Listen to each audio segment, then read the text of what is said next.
Welcome, gamers, to the Listen Gamer Podcast, episode 6.9. I am KingKrazey, and I'm joined by the lovely Ryan, and today we're going to be talking about such things as the new Thor film, a little bit on Fall Guys and the absolute ball ache it is to set up cross-account settings, apparently, and amongst other things. So, how you been doing, dude? I'm doing good. I'm melting in this heat. I think we're not built for heat in the UK, so when it comes, it just melts us all and just destroys us from the internals. Yeah, it just reminds me of when people are like, I'm built different. Like, yeah, until the fucking 25-degree weather comes out and everyone melts like a fucking ice cream. Yeah, that's fair enough. Yeah. It is absolutely roasting, but I say this every year. I will not complain about the nice weather because I prefer it to the cold weather. And then every year I'm like, fuck you, son. Why do you burn me? See, I'm the opposite, where like I like the weather, but like when it gets too hot, like that's when I complain. Like I don't mind it like hot as long as it's got like a little breeze or something to accompany it with. But I prefer the autumn and winter time because like the colors. This is gonna sound really stupid now, like for some people probably, but I like the colors of autumn. Like the oranges and the greens and everything, and the reds and everything just merging and just like driving around the countryside, because like I live on mountains essentially, and then the places that I go, we travel through like loads of like overhung trees where like the trees sort of meet in the middle, and like there's no light. The light comes through a little bit, but like you know what I mean. It's like a tunnel of trees, yeah. And like the colors coming from it is honestly just bloody gorgeous. And it's really nice. But then I also love the winter time because like nothing beats like wrapping up in like loads of layers, going out, whatever, and then coming back into having a nice like warm pot of stew or something that you've had on the slow cooker while you've been out just watching, cuddling up or whatever under blankets, eating that while you're watching films and stuff. I like that kind of sort of weather. So yeah, as much as I do like the summer, yeah, I think my favorite is autumn winter. Yeah, the winter is cutchy time, and I do enjoy it, but at the same time, there's one part of winter that just really annoys me, and it's not the cutching, is it? Because I feel you like a good old cuddle. No, I do like a good cuddle, but so I'm gonna sound like a proper Grinch now. You are though. That's the thing. No, I love Christmas. I love everything about Christmas. Do you know the one thing I don't like is the Christmas attitude?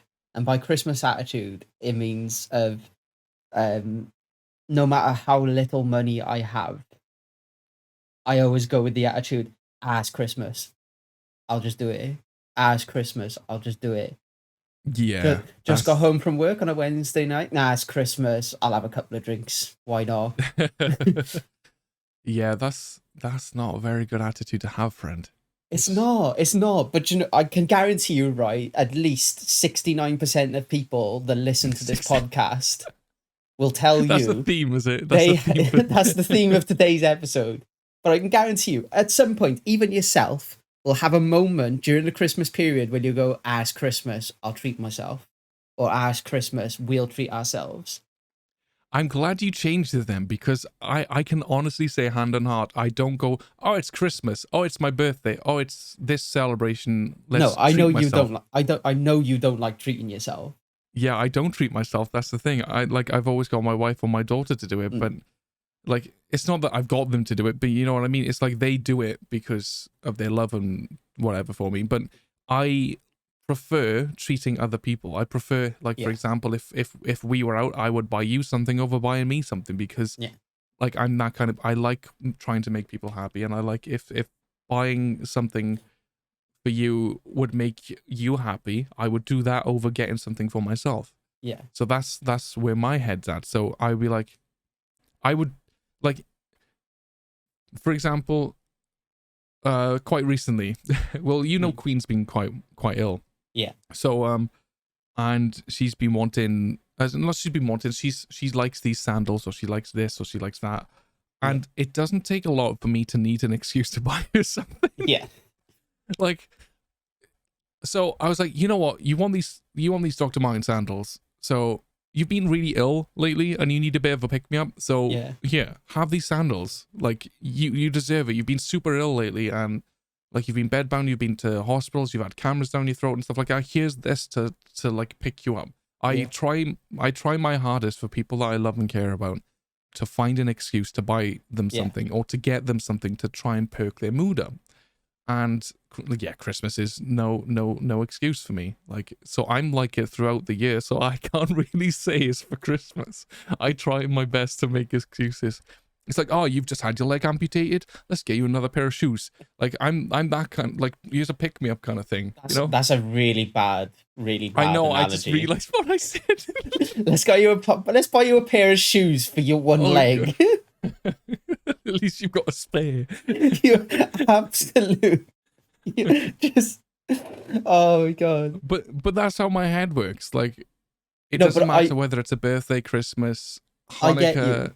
Yeah, I just like making people happy, and I will try my best to find any excuse, not just Christmas, to do it. Yeah, but this is my issue. See, I do it more at Christmas because I keep going as Christmas. But I do it throughout the year as well. Where I'm literally like, it's Friday. I'll have a takeaway. Oh, it's Monday. Oh, yeah. Monday, I've got through work without trying to throttle someone. I'll have a takeaway.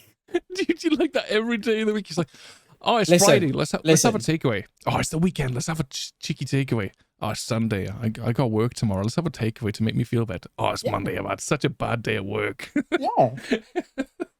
Every day is a takeaway. Tuesday is like, oh, I had a good day yesterday, but today was a bit shit. So this is now my Monday. I'll have a takeaway to make myself feel better. Or exactly. Wednesday is like, oh, we're halfway through the week. I've only got 2 days left in work before the weekend. I'll have a takeaway. And then you've got the HelloFresh box there just withing her away. It's like, excuse me, sir. Darkness, my old friend. You paid for me. I'm healthy food. Cook me. Because I keep forgetting to cancel it. Oh, God. I got sweet potato coconut dal to make. Ooh, that sounds nice. I don't like coconut. Oh, dude, come on. It's nice. Like, I'll have it because I don't mind like nice. coconutty curries. Like I don't mind the korma and stuff like that. So I'm gonna cook it and see what it tastes like, and then if I don't like it, I'll give it to my mum. Well, that's the thing. I know you do like nut milk, so you'll be. I think you'll be fine with it. Oh, daddy. Yeah. So it's that part of the year for me ends up being costly, especially because you end up not working as much. So, like the jobs that I've worked in over the years, I tend to have not earned as much as usual over that time. Yeah, I am more of a Grinch though. I do not like Christmas. Like, I'm sorry, but I don't. Other than that, I am a Christmas themed. Like I've still got my fairy lights up in my room. You're just lazy. That's not a Christmas themed. You're just too lazy to take them down. That is 69% of the reason why they haven't come down. Okay. Yeah, it's just laziness, dude. But I'm a Grinch. Like, don't get me wrong. I like how it brings people together. I don't like how it brings the worst out in people, as in, oh, I have to get this because I need to outdo this person, or I've got to buy this, this, and this because if somebody buys you something, I know it's like the time for giving, but I feel a lot of people, especially in the way the economy's going lately, of everything rising and like pay is not going up like to match.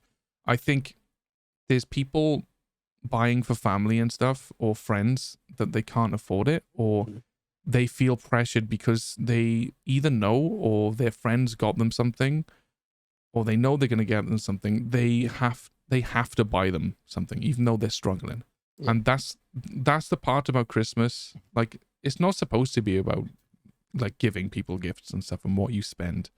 Like, because Christmas has lost its meaning. Like, real talk for once, it has lost its meaning. But people are always trying to outdo things, and the way things are going, like with graphics cards and consoles being like super expensive, and there's new consoles and whatnot coming out all the time, and new games and stuff. Everything is just like super expensive. And apart from that, the type of people, like, it's not all people. It's like I could go to Cardiff and I could have a really nice time. But around Christmas, like, you get people like rushing around, people just being dicks. and it's like, oh, it's because it's Christmas, people are doing that, and it's sort of bringing a negative thing into it as well. And like there's people just hike up their prices for things just because it's Christmas. It's kind of like the same with Mother's Day or Valentine's Day. You know, when you go to the shop and you can get like a £3 bunch of carnations or something, but because it's Mother's Day or Valentine's Day, they put them up to like £10, and it's exactly the same flowers. And you know for a fact within 2 days, they'll just go back down to £3 again. It's kind of the same thing. People put the prices up, and it's just a bit of a piss take. There's nothing, honestly, what I do around Christmas is perfect. Like, yeah, we do spend a little bit of money. Essentially what we do, we watch, well, it's free because it's on, like, it's not free, we pay for it monthly, you know that. So it's like Amazon or Netflix, that kind of stuff. So we watch Christmas films. We watch one Christmas film every day up until Christmas.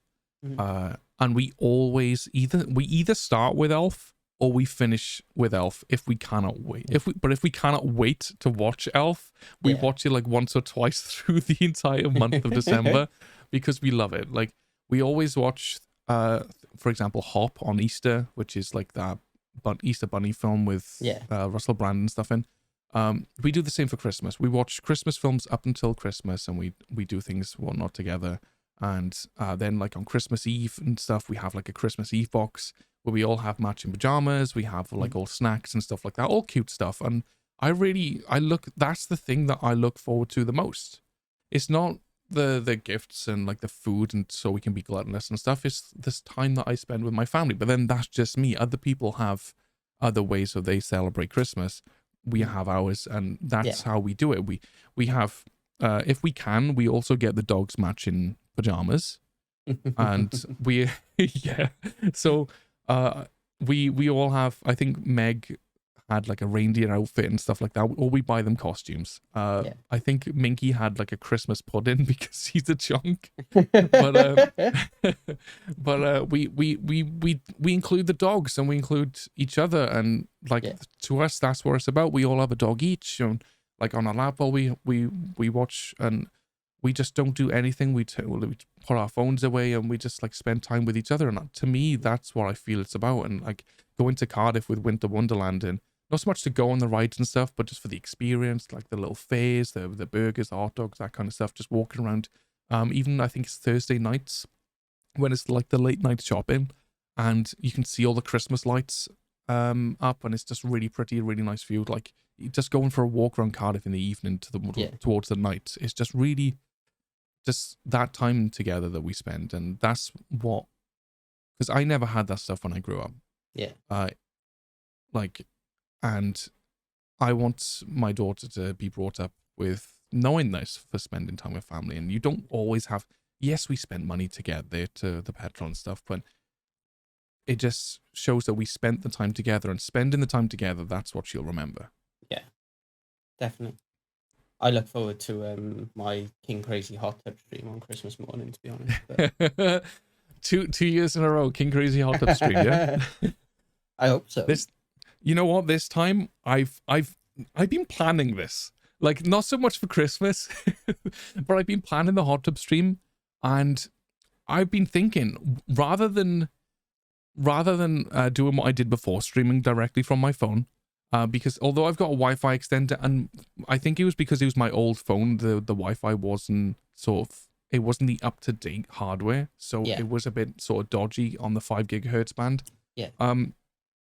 So what I've planned on doing this year, whenever I do the hot tub stream again, is link my phone to my PC. Have the program that I used to use before I got a DSLR or mirrorless camera for my webcam, and essentially link my phone to it wirelessly, so it streams just the camera to my computer, and then my computer then streams that to Twitch.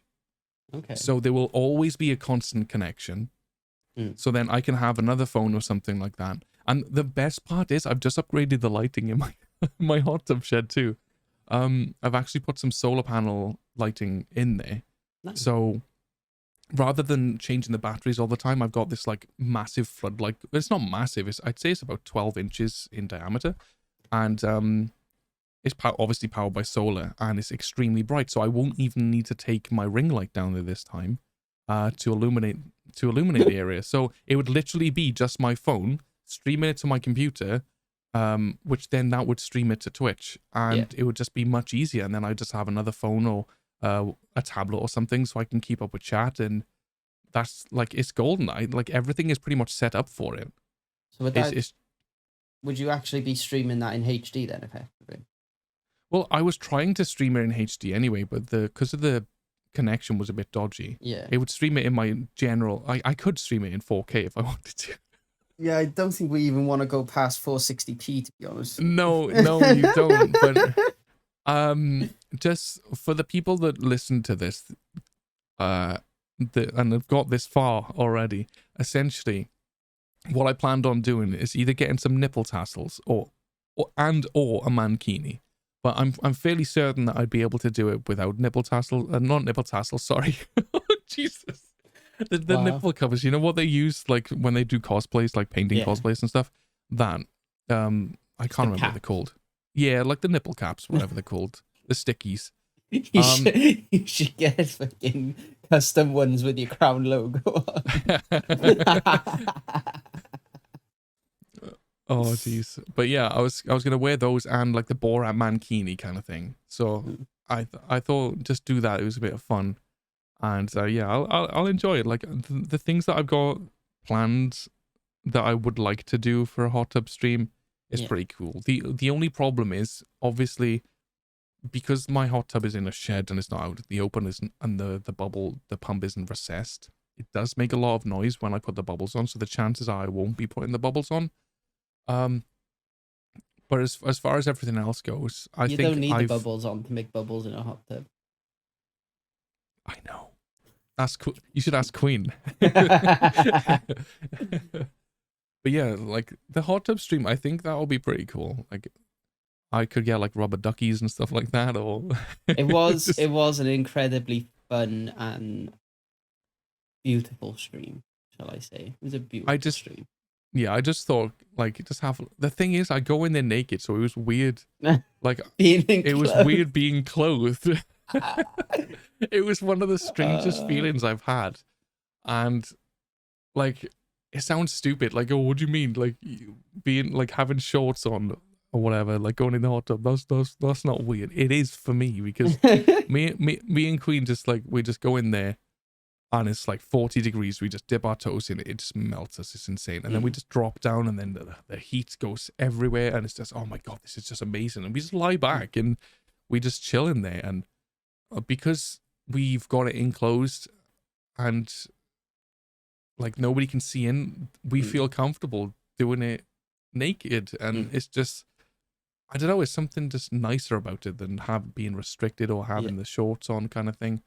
It's kind of like, if you go to the swimming baths, and you got the shorts on, I don't know, it's just something unnatural about it being drenched in water, you know. Given your memory, I feel safe saying this to you, but I'm really tempted to organise with Queen where I'll just sit in the hot tub and wait for you to come in, and just watch your face as you open the door and find me in there already.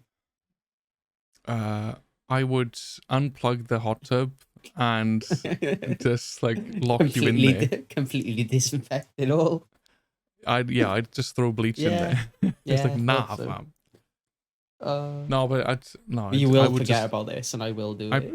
I probably will forget about it, but I will. Like, if I do see you in there, I'd unplug the hot tub and lock you in there, so you will die of freezing. That's fine. Would just... Within 24 hours, you would just be like this cold, wrinkled up mess. You would just get one message. You'd get one final message off me saying, worth it. Value. But yeah, speaking of being naked and hot stuff, what about Thor and his butt cheeks? Thor was absolutely incredible. I've actually seen a few reviews online, and a lot of people are saying it's possibly one of the worst Marvel films ever. Really? Yeah. And before we go ahead, we're not going to spoil anything. Yeah, like, no spoilers. nothing that isn't already readily available in the trailers is going to be spoiled.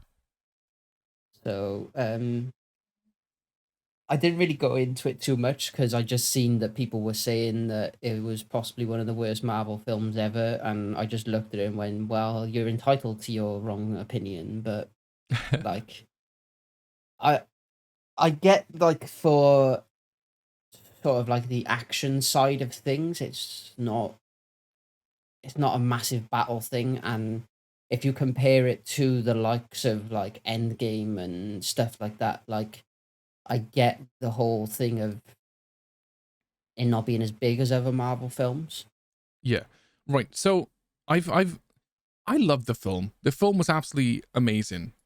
But the thing is with Thor, people maybe associate Thor with like the first films, like Mm. having like this massive battle going on between him and his brother, and then going down to Earth and being that big monster, not being worthy, that kind of stuff. Like a lot of that was setting up Thor and showing you what he was like as a person, and just to build his character and to show you what he's like, and so he can develop a character arc. So he went from like all loving himself up himself, kind of God of Thunder, hot-headed mess. Mm. He got literally brought down to Earth. Like, it wasn't metaphorical. He literally just got brought down to Earth, and then he had to learn compassion, what it was like to be like an actual decent human being, or like person and king, that kind of stuff. And then he was worthy, got his hammer and saved the day. Then Thor, what was it? The Dark World was second, right? The second Thor, I wasn't really a fan of that one. It wasn't the best. Again, that set up story. Thor in the Avengers films, the reason why it was all action packed and stuff was because it was the Avengers films.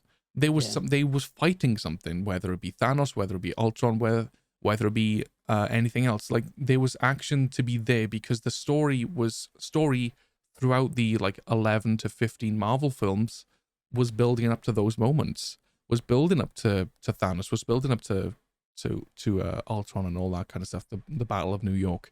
It was building up. So obviously that film was probably going to be 90%, 70%, 69% action because of what was going on, and then very little story because the movies previously had built up the story. Now, the fact that Endgame has now finished, phase 4 is finished. We're now on to phase 5. So we've got to do the same thing over again. So we've got to build up a story. We've got to build up a background. We've got to like put some plots in there, so then we can recall them later on down the line, like 3 or 4 films down the line, whenever there's like the new Avengers film. So everything that was being built up in the new Thor film, including his ass, is going to be called back to or called upon in later films. So And that's a pretty built up ass. It's very built. I thought his arms were nice. Jeez, I'd love to clap those cheeks. But no, in all seriousness, it's like Taika has done a fantastic job. He did a great job with Thor Ragnarok, bringing a comedic effect to Thor. Like, the comedy in Thor Love and Thunder was fantastic. There was a lot of it, yes. Did it take away from the story? No, because over time Thor's become that sort of lovable goof, and he's not taking it so seriously. He's not sort of like the prune of Thor 1, where it's like, oh, I'm a warrior, I have to kill things, I have to bash things with my hammer. Like, this it's not that anymore. He's matured, he's grown up, he's not taking things so seriously. He's let down the mantle of being the ruler of Asgard and the king of Asgard. He's now the ruler of Asgard. Like, he's got to guard those cheeks with his life because they're fantastic. Sorry, I can't help going back to those cheeks. They're phenomenal. Oh Lord! So he's not the king of Asgard anymore. Like, it's obviously Valkyrie. So he hasn't got that stress of being a leader. He's free to find himself as a person, and if he's that lovable goon, if he's like the strongest Avenger, or if he's a more lovable mixture of, I don't know, Tony Stark and Peter Quill, where he's got the drive and everything to do it, and he's got like the thought process to do it, but he's also like stupid at the same time. if that's what he wants to be and that's him in his natural sort of form, Yeah. then sure. Like, I'm happy for that. Like, he's not a warrior anymore. Let's be honest, because they fought all those battles, and the battle well, in quotations, the battle that they have to fight in Love and Thunder, like, it's not anything as monumental as like the Battle of New York, where there's hundreds, if not thousands, of aliens coming down. It's not the Battle of Wakanda, sorry, Sokovia, where they've got thousands of robots and Ultron that they have to deal with. It's not Endgame, where they've got all the aliens and Thanos to deal with. It's not a huge battle. Yeah. And I think because he's let himself, he's been humbled by losing to Thanos and losing half the universe because he failed. And I think his comeback with this, the fact that it's not been like a massive sort of warriors battle, I don't think that that's a fair review, in my opinion. Oh, not at all. Like I said, it's my opinion. There's a lot of things about it, and I disagree with a lot of it. The weirdest one that I've seen recently is people saying that it feels like Marvel don't know where they're going, or like where they want to take the next storyline. And I'm just like, they were like, oh yeah, well everything in phase 1, 2, 3, and 4 all like led to Thanos. Like that isn't happening in the Marvel films at the moment. That's the Eternity Saga. That's the entire reason for phase 1 through 4, to set up Endgame. But they're talking about that, right? And saying that Marvel aren't doing that with the new films. They just feel like they're standalone films. And I'm honestly, I read it and was like, are you actually dumb? Like every single thing lately has had a point. Like even like one of the first things to come out from it was WandaVision. Yeah. WandaVision was there to set up Wanda becoming a villain, which she then is in Multiverse of Madness. Then the actual first film, was that they said was to do with Phase 5 was Spider-Man Far From Home. Yeah. Not the last one, now the one before that. Which was with Jake Gyllenhaal talking about the multiverse. Exactly, and you watch every piece of, like, all of the shows, all of the films, every single one of them has something to do with some sort of multiverse or some sort of alternate dimension. The only one that doesn't, that stands out, is Hawkeye. That's because, like, that's setting up something different.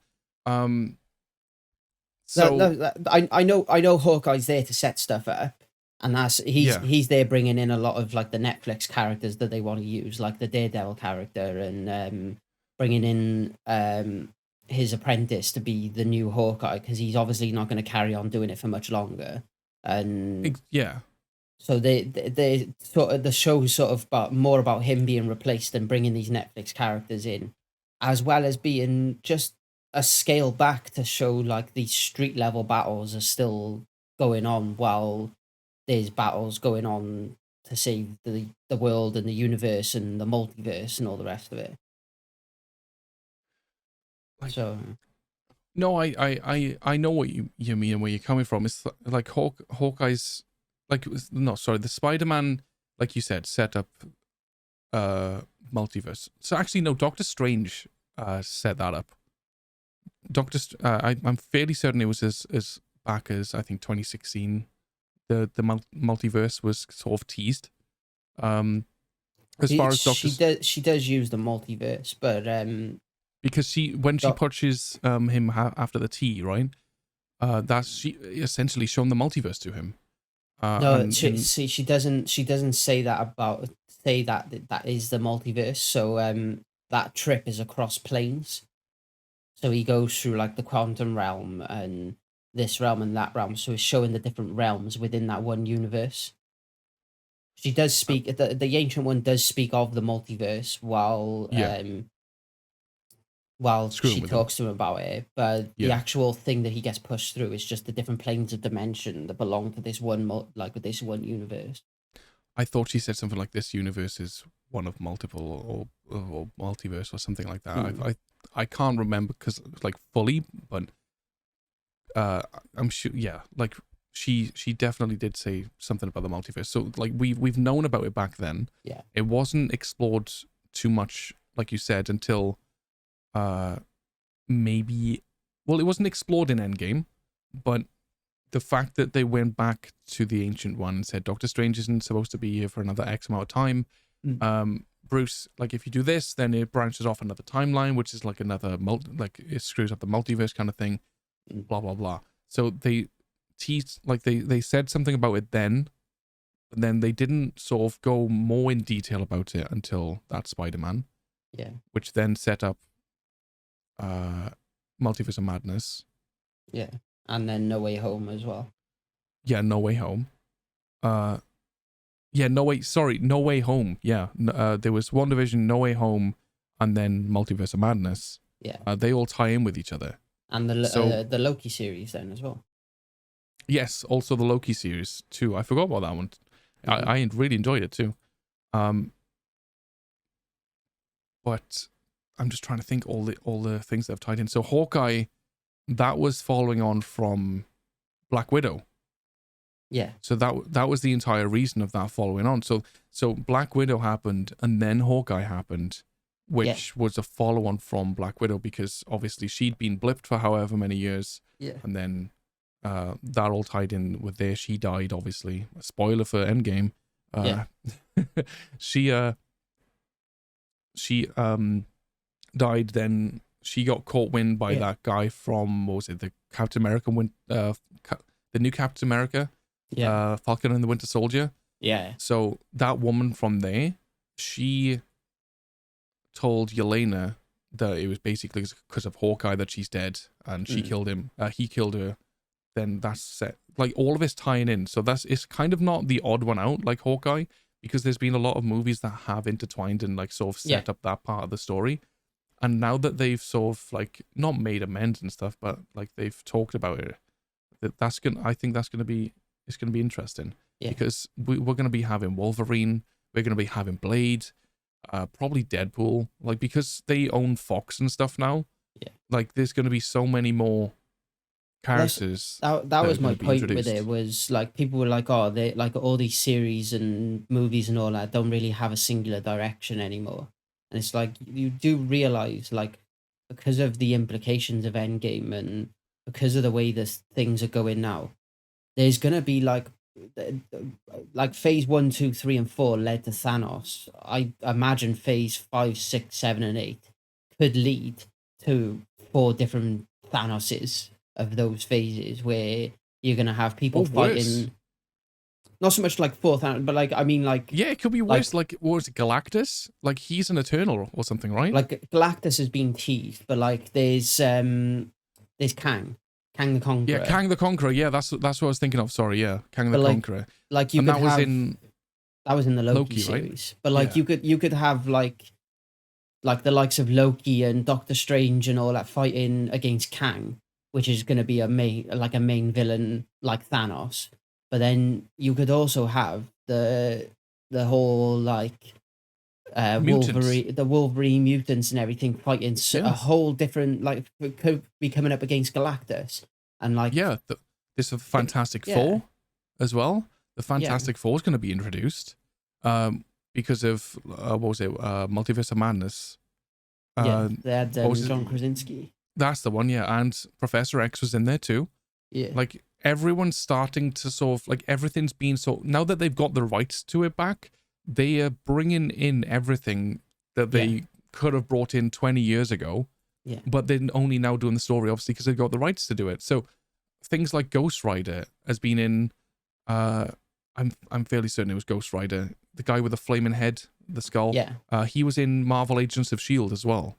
Yeah. Like, so they could bring that into the main film franchise. They've got Daredevil, they got every character from X-Men, like we've said. They've got Blade. Was Elektra a Marvel film? I can't remember. I'm sure Elektra's with Daredevil, isn't she? I possibly. I can't. I'm just, Elektra came into my head for a second. Like if Sony's cool about it, they could have Venom in there. Yeah. Like there's so many more characters that they can build up, and there's so many more villains that they can pull in from all different films. It's like even Nick Fury can even have his own film. There's the Punisher. There's the Five Rings. What is it? Shang-Chi, the Five Rings, fantastic film. There's the new Avengers. There's Miss Marvel. There's She-Hulk. Yeah, they've even teased like the Young Avengers and stuff like that. That's that's the one. Yeah. The biggest point for it for me was like you do realize these are all like essentially phase 1 films of the next phase. Now you go back, watch Iron Man, watch the original phase 1 films, and tell me you knew Thanos was coming. Bullshit if you do. The only time that you knew Thanos was coming, I believe, was at the first Avengers end credits scene when he's like, "Fine, I'll do it myself." When you know when he grabs the gauntlet. Yeah. Like and I'm pretty sure no, it's not even that one. Ultron. I'm sure he does that after the Age of Ultron. You get a hint. You get a hint at something bigger being involved after Infinity, after the original one. Yeah, Thanos is in, I believe, Avengers. The Avengers, the first one. Because he's there with Loki. He's in the chair. Yeah, but you don't see him or anything like that. I don't think he addresses Loki or anything like that. I think remember just sort of seeing him turn around and smile, but he never says anything. Talking crap to him or something maybe, but then he's also there in Guardians of the Galaxy. Yeah. But it's not until after those first phase of films that you even get a sniff of Thanos being involved, and then they start teasing him more and more, and it's like, chill out with your theories of everything being all over the place. When these films started back in phase 1, no one knew that they were going to be intertwined as much as they were.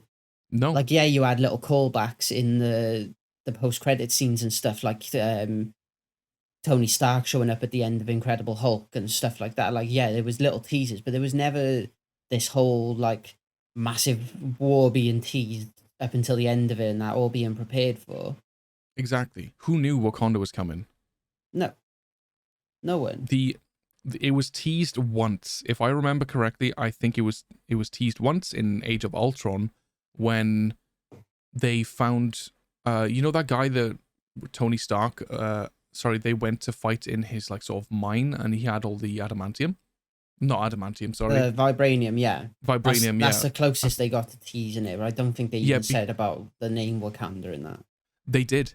It was, if you remember, it was like the tattoo or the brand on his neck. And Bruce Banner was reading it. He was like, "Oh, is it Wakanda? Wakanda?" Oh, yeah. So it was Wakandan. So that was the only time that it was teased.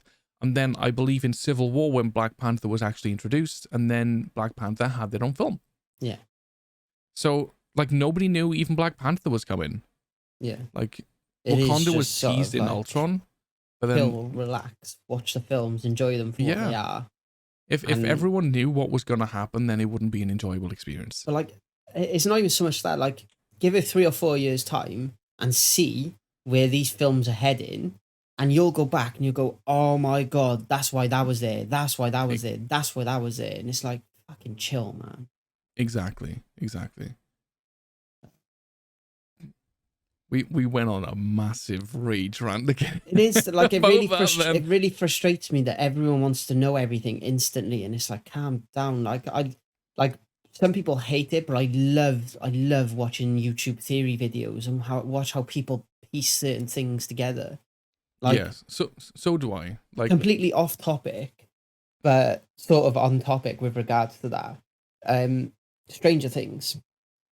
Yeah. I think Stranger Things has been out long enough now that we can actually talk about it. I think so, yeah. So, I actually watched a clip of a YouTuber who predicted Eddie would play Master of Puppets in that scene from the trailer. Oh, right. Did he like tab it or something? What was being played? Oh. He mapped out the keys that he played in the trailer, put them together, put them on a guitar and played it, and realized it was Master of the Puppets. And he said, nice. I bet my hat that is the song that he is playing. That's actually pretty awesome. Like he goes I on did. about, and he's like, what you don't realize? He's like, people might say, oh no, he's just looking like he's playing the guitar. It's like the dude has played guitar since he was 7 years old. Do you think he accidentally fake played the guitar and accidentally played the exact keys to one of the most iconic rock songs of all time? No. Just saying, I've been a Metallica fan since I was like a child. Mm. Like my first rock song Mm. was like Slow Ride and that kind of stuff on record, and then like Metallica. Yeah, I've been a fan of Metallica pretty much my entire life. So screw you guys that are only just getting into Metallica, but thank you for getting it to number one. I appreciate you.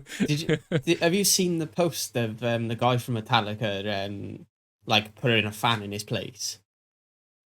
So a fan commented basically saying, I'm really sorry you've got to deal with all these fake Stranger Things fans that are coming over and trying to claim your music and all the rest. And he was just like, I don't know what you're on about. They're more than welcome. Like, the more people that want to come and listen to our music and explore the world of rock, happy days for me. Like, exactly, yeah. But do you know the bassist? I can't say his name. It's Rob Trujillo or something. I can't. I've never been able to say it. So the bassist, he's an absolute monster, right? He used to be, I believe, he was a bassist for Ozzy Osbourne as well, for Metallica. And he's got amazing hair. He's built like an absolute unit. Like I'd say he's bigger than The Rock. He's huge, but like back in his day at least, anyway. So if you watch, I think it's Seek and Destroy. When they play that live, he does this iconic thing where he spins around, like with his bass and plays his bass. It's insane. But that's not what I was getting onto. His son also plays guitar. And I don't know how many people know this, but it was actually the bassist's son. I think his name is Trey. Yeah, I think his name is Trey or something like that. He actually played, he did the tracks, the music tracks for Master of Puppets for Stranger Things. Is it? Yeah, so like the bassist's son actually played bass. He played, sorry, the guitar part for Master of Puppets, the remix part of it, for the Stranger Things, and I think he may have done some of the fingering as well, like on the close-ups. I've just realized what I've said. Like Jesus Christ, you head out of the gutter, Ryan. I'm sorry, but you can't say he did the fingering and not expect me to laugh. Well, it is episode 6.9, so yeah, exactly. But yeah, he did the fingering for the guitar on like the close-ups and stuff, I believe. Although Eddie did play the majority, if not all, of the song, because he always claimed that he can play it, but not as good. Yeah. I think he said they flew like a black belt master of guitar or something like that in to do it, and that black belt was actually the bassist's son of Metallica, which is pretty cool. I thought that was pretty awesome. Oh, he played for some really cool people. Yeah, he has. Black Sabbath, Ozzy Osbourne, Rush, and Led Zeppelin. Like he's like, if you see him, he's a monster. I love his hair. Yeah. Like he has 4 plaits, and as he spins around, his plaits are flying like a helicopter. It's fantastic. Like it's really cool. And but yeah, I've been planning for years to get a Metallica sleeve. I just haven't been putting it together properly, because I want it to be perfect. I wanted to get like essentially the Master of Puppets strings coming down on the chair. Like how I wanted it was like the Master of Puppets strings coming down on the chair from Ride the Lightning album cover. Yeah. And then having things like the Kill 'Em All and that kind of stuff, and the And Justice for All album, like the Statue of Liberty kind of thing with all the puppets sort of strings on. Like I just need to try and merge together, and that was going to be my other sleeve tattoo, because I wanted it to be music kind of themed and things around my life, and like Metallica being such a huge part of them. That's what I wanted to start it with, and that was going to be just like my whole upper arm. Yeah. So I still need to do it, and I think Queen will be happy because I'm saying this now, but I think I am going to be getting, my next tattoo is going to be on my neck. Yeah. Which Queen has probably got a wet floor sign right now, and and I do believe it's going to. I do believe it's going to be Metallica themed. Whether or not it's going to be like one of their skulls that they have, like the flaming skull, or I'm not sure yet, but I think it's definitely going to be Metallica themed. Talking of Stranger Things, then, The possibility of it coming back to Dead by Daylight. Yes. So essentially, it was teased, it was rumored, and apparently leaked. Those rumors have been pretty much put to bed because it was told that it was confirmed, but I haven't seen any confirmation, and nothing at all has come of it as far as I'm aware yet. So what happened with the original leaks was they had like a model for Vecna, and it turned out then that the model was actually just like a coloured in version of a fan-made thing. Yeah. So he basically, like, the guy who does the leaks was like, I found this out afterwards, like, I'm sorry, but like, that does put a bit of doubt over it for me. He said there are like other things around that I won't reveal at the moment, but that doesn't to me say that Stranger Things Chapter 2 in Dead by Daylight would be dead in the water, but it does put a bit of a dent in the original leak that he put out. It does, yeah. So as far as I'm concerned, I think it is going to be a thing. Personally, because Netflix have flopped on the game that they're doing, or supposedly doing, so they want to make as much money on it as possible, for starters. They're doing a Resident Evil Chapter 2, allegedly. Has that been confirmed yet? I think it has, right? Resident Evil Chapter 2 is confirmed coming. They haven't given any details about it, but they're expecting Wesker to be the killer. Yeah.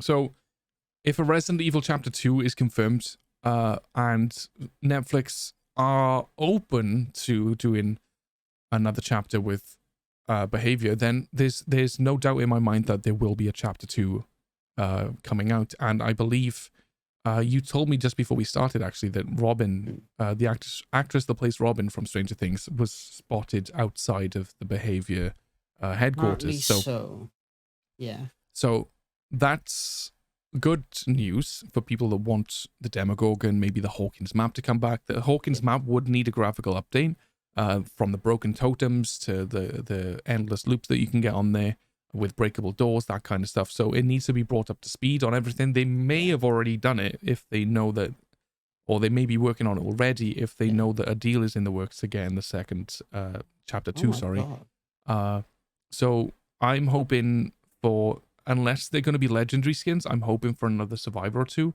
Dustin will be awesome. Hopper would be kind of cool. Maybe obviously Robin. Yeah. A skin for shirtless Steve, or Steve with like that denim jacket on exposing his chest, that kind of thing. Something like that will be awesome. Vecna as a killer would also be very cool. I've toyed with the ideas. I think he was on the last podcast, but I've toyed with the idea of the Vecna having sort of Death Slinger kind of style power where he can reel in. Or it's something along the lines of Pinhead and Deathslinger, where you can aim and then tendrils come through the ground and drag you, and then you have to sort of pull them off you. It slows you down rather than reels you in. Yeah. Kind of like the way that the Pinhead power works. Yeah. While looking like Nemesis's tendrils kind of thing. That kind of stuff. Yeah. And maybe the fact of I can see them toying in a factor of Freddy's Dream World. Because I think they would need to. He's got the whole two world thing going on. Yeah, because he's got that two world thing going on. I think being unable to see him or something along those lines, like intermittently, just like Freddy, or just like the spirit sometimes. I think that would be a really cool idea. And then after a certain amount of time has passed, you hear 4 chimes, and then all of a sudden you go into like the upside down version. So essentially there's just a red hue on everything. There's like it's kind of a mixture between the nightmare, Freddy and the Dredge. Yeah. When you're in dream world, but you're also in sort of nightmare mode or whatever you want to call it. But then there's red sort of hues everywhere to signify the upside down. Things like just like bushes or something like that. Some things can be floating in the air. There can be more tendrils on the floor, that kind of stuff. Yeah.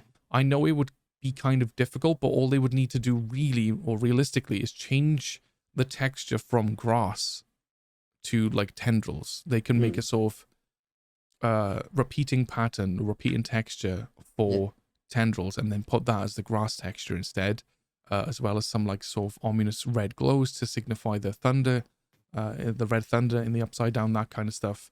And to wake up or to get out of the upside down, you would need pretty much to do the same thing as what you'd need to do with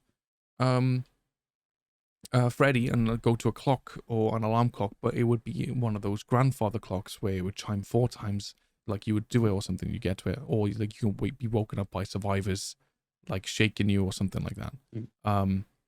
Obviously the Mori would be him.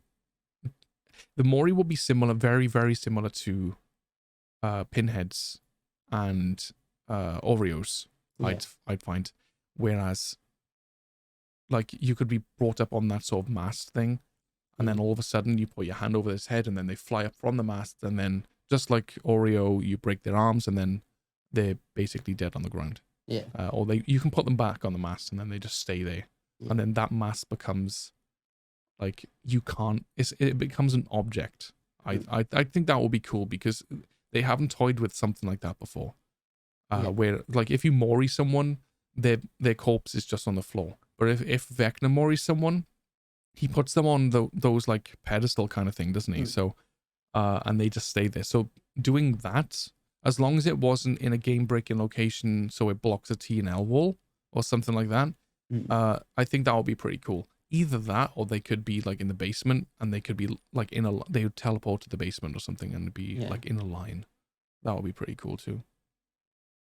The one thing I'd like to see him do with that would be to incorporate the demo bats though as well.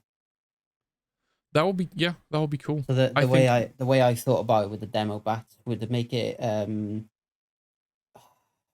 part of the power and something that's not overpowered but nice, and be a nice touch. So if all the crows that would usually be on the map become demo bats as part of it being Vecna, and then after every 4 chimes or whatever it is for his power to activate, those demo bats would swarm over the head of survivors, but like not specific areas, but like a general area of the map. Yeah, I get you with this, and this is not a bad idea. Like, because if you think back to the episode where they're brought by loud noises. Yeah. So I think if, like you said, if you spend enough time in the dream world or Vecna's upside down, essentially, like after 1 chime, everything that you do makes it louder, kind of thing, or something like that. You know how Freddy's got his hat on to make footsteps louder, something like that maybe. Or after 4 chimes, that's when, like, if you fail a skill check or if you're running around or doing fast vaults, you get every fast or failed action, you get a bat on your head. It doesn't do anything apart from make noise, and because it's flying around, the killer can see it because it's a hive mind, right? So they can sort of see the bat's aura. So it'd be kind of like Bird Mommy's power, where they've got birds on them. You can't hit them or down them. It's for informational purposes. So if you fail a skill check, you get another bat. If you do a fast vault when you're not in a chase, you get another bat. Or even when you are in a chase. But if you know what I mean. So if you do a fast vault, but you can't get rid of them unless you get out of the upside down. So, and then if you get back in the upside down again, those 4 chimes, and then that kind of thing. So I don't think that's particularly overpowered, but it would be very good for informational purposes, because if people refuse to get out of the upside down, then they're sort of con for that, for not getting out of the upside down, is the fact that the killer can see their aura. Or the killer can see roughly where they are, depending on the amount of bats they have. Maybe a maximum of like 4 or 5 bats. I'm not sure. It'd be like, it's a nice informational touch and would make it very theatrical as well. Yeah, and it's not broken to the point where, like, it's like, for example, like Nemesis old Freddy, slow down. Yes, it's like, let's be honest, unless you're unlucky to be looping in an area where a zombie is, 9 times out of 10 they just force you to move from where you are, or they'll give you a location away to the Nemesis. Exactly, yeah. And unless you're like someone like Ooh that runs into them when you've already been infected and you're Quickly. injured, so you go down instantly, then it's not going to harm you. But I think that's a good idea to making them more of an informational thing. Yeah. If you spent, because if you think about it, if you nightmare mode, the only downside of being it, you get a little bit of sort of sight issues where you can't see as far. If you run Eerie add-ons, you get exposed for the last like 15 seconds of it. Mm. As far as I'm concerned and aware of Freddy's power these days, I haven't played him for God knows how long, but being in the dream world, unless you've got specific add-ons, doesn't actually affect anything. Like, you can stay in the dream world the entire game and it wouldn't affect you. If it's a dream palette Freddy, you won't be able to see the palettes that have been dropped, or you won't know which is a dream palette, which isn't, or the puddles. As far as I can remember of Freddy's actual add-ons, because I haven't played it much since the rework, it doesn't really affect anything much. Yeah. Like maybe one add-on. If you're outside of the dream world, you don't see him from like 16 meters, or he's intermittent. But that's pretty much it. There's no downside to actually being in the dream world anymore. So, I think to make the Upside Down something not so much to be feared to stay in, but it's like the longer you stay in it, the worse it is for you, because the killer will be able to see like 4 auras of bats swarming around your head. Yeah. And like, I think that will be better than just, hey, here's the Upside Down. Like, you're in the Upside Down now until like you wake up or you go to a clock or something like that. And failed skill checks don't wake you up or anything either, like they do with Freddy. You have to either get woken up by someone or you have to find a specific clock or something, and then it plays like a musical tune. Yeah. Just that. And I think that would be a good idea because it makes it more interactive with the series, and like it makes it more true to the series. Yeah. And definitely. I think Vecna getting his own map would also be very cool. It could be the house from the Stranger Things thing, or it could be a mixture of the house and then the outside would be like the Vecna's sort of place where the other dead bodies were. And like I think the hard distance, part with it is depending on how soon it comes, it could look a lot like the Garden of Joy. Yeah. The newest map. So they I may was not go thinking down something that like road. More with red hues. But it would be cool either way. Also, I just realized, speaking of the Vecna house, you know Max's brother? Yeah, Billy. I can't remember his name. Billy, yeah, that's the one. So, do you remember, like, I've seen so many, like, videos of Stranger Things over the past few days, but there's this one video in particular that 11 meets Billy the first time. And he was already infected by the Mind Flayer.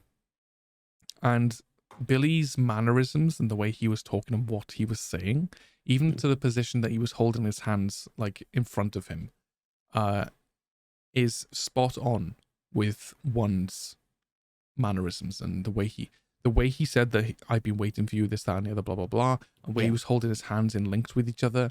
That is not Billy. That was, you can, like, looking back on it, you can actually see that it is number one talking to Elle. Yeah. And this ties into a theory I'd love to talk about. Go ahead. Because I just think things like that is fantastic that you don't realize until like later on. It's the same thing with the Marvel stuff that we were talking about. Well, I was reading about it, and apparently they were saying that a lot of people thought like they're doing a lot of retcons with Stranger Things, but the Duffer Brothers have actually come out and said that before they even started Stranger Things, Netflix requested a document outlining all of the lore of Upside Down and where the story was going to go, and Vecna was always a part of it. So he always was, though, yeah. So the theory goes that it was actually Vecna that took Will back in series 1. Right. I saw like a theory or something that it was, unless it was you that told me, something along the lines of it was Vecna that opened the door for the Demogorgon or something in season 1. Potentially, yes. So there's a few clips. So like when Will's running away, it shows like the Demogorgon behind him. But if you actually like look at the still image, it's a lot more humanoid than what a Demogorgon usually looks like. Yeah. So that's what they was going for though. They wanted it to be like a human body. Yeah. But like the But like Demogorgon. as is being pointed out is that the Demogorgon isn't intelligent. It's a feral beast. Why would it kidnap a child? Essentially. Yeah, because they're being controlled. But it was controlling them. No, but that was the thing. Was it actually? Oh right, that was okay. Sorry. Was it actually Vecna that was the one chasing him down, and the Demogorgon just happened to be the one that they used? Like it was out there with him. Yeah, but why him though? So why out of everyone would it be choosing him? Because if you remember rightly, where they find 11 in the woods when they go looking for Will. So the theory was that he was looking for 11 and took Will by accident. Right, okay. But they didn't exactly look alike though. But no, I get it. I've seen some theories that reach that's why I'm a bit sort of It's sort of like the thing with that is you've got to remember of like how long Vecna would have been in the Upside Down for before getting out to try and get Elle. He wouldn't have known what she looked like. He likely didn't even know how long he'd been in there. And maybe you just sensed her and her power, so just took him. Yeah.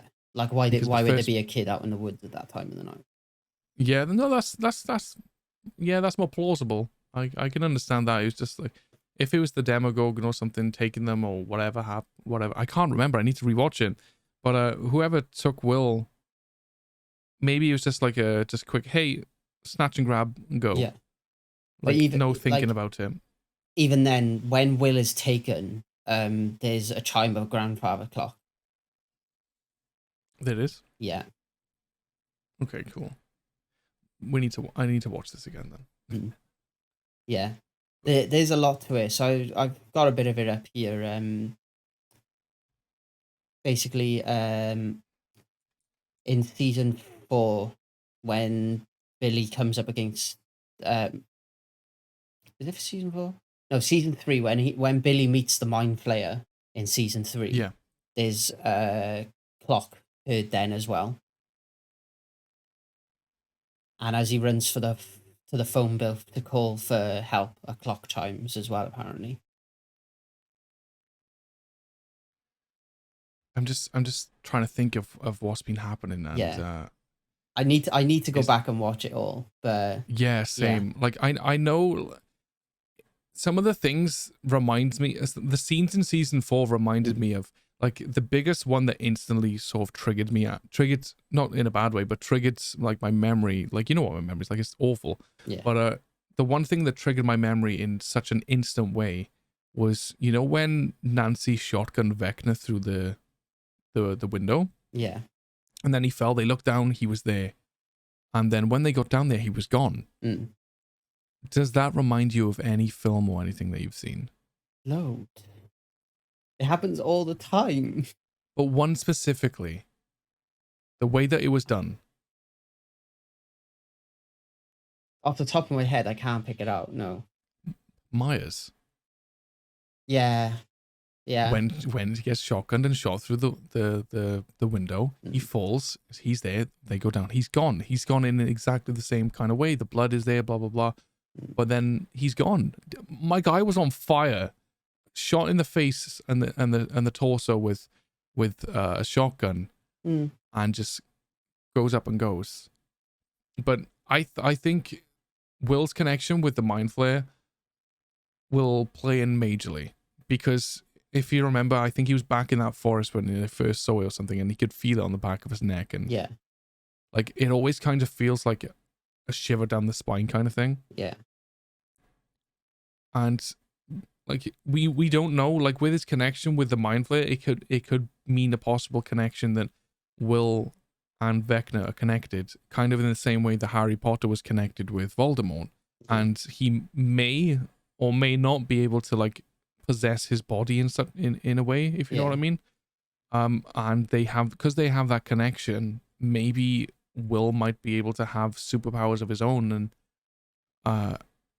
like Possibly. no, I'm reaching a little, but not so much superpowers, but he might have a connection to sort of track where Vecna is, or he might feel that connection a little bit more. Yeah. I think that would be pretty cool. It'd be interesting to see where it goes. I hope that it does, but I hope that it doesn't end with season 5. I think that it would be a good, depending on how they do it, like because of Game of Thrones. Look at Game of Thrones ending, like everyone was super hyped for Game of Thrones, and then that ending was like, like it wasn't the thing the with best, Game of was it? Thrones, which they messed up entirely, was the showrunners took over and gave their own ending to the show, whereas like the actual author for the show, for the books of them, hadn't even got as far as the show had.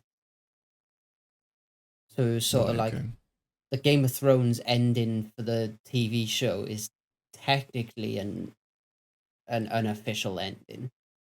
Yeah. But like, I would have waited to see. Yeah, I would have as well, but it's money in it. Money. Yeah. Let's keep making it while people are buying it and watching it. Like, no, I don't understand it. Like, the hype could have died for Game of Thrones. You could have left it for 3 years without it being completed. And as soon as you turn around and had that book released and when, we're ready, like, people would have been all over it like flies on shit.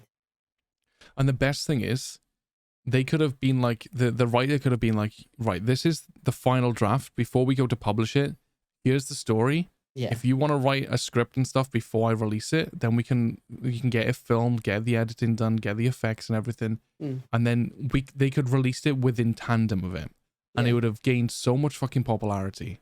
And it would have just been huge. And it would have had an official ending, and it would have been great. But the ending, it was just, like you said, it's just money. But like, with Stranger Things, I love the concept of the Upside Down. It's great. And I think there's a lot more to explore with it. So, although I think I'd like the series to end for this cast, I would like to see it picked up again in that universe, but with a different cast.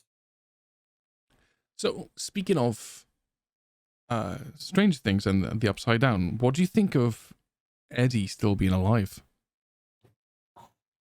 I've got a feeling that he's still alive. Reason being, as much as I want it, I don't.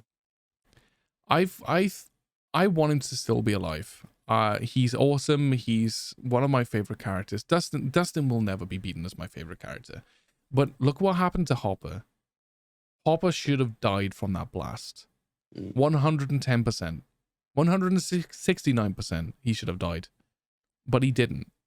They like bringing back the characters. They don't like killing off characters that are loved. And because we didn't actually see Eddie die. You do, though. Did he actually die though?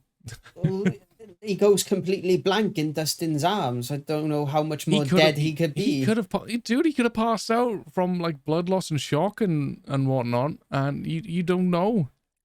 Like, look what happened to one. One was in there for how long? And you don't know if Vecna getting up. Like, everything's like a mind thing in there. Like a mind hive. So the bats that were on him, and then Vecna being shot out of that window and then just suddenly gone. Do you not think that if 11 could jump in Max's mind and somehow bring her back to life, or however she did it, or whatever she did, do you not think that Vecna can do the same, if not more, because he's more in tune with his powers?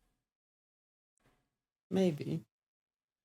Like, there's things that haven't been explored, like you said, in the Upside Down. There's things that, like loads of things that haven't been explored there. You don't know what's possible there.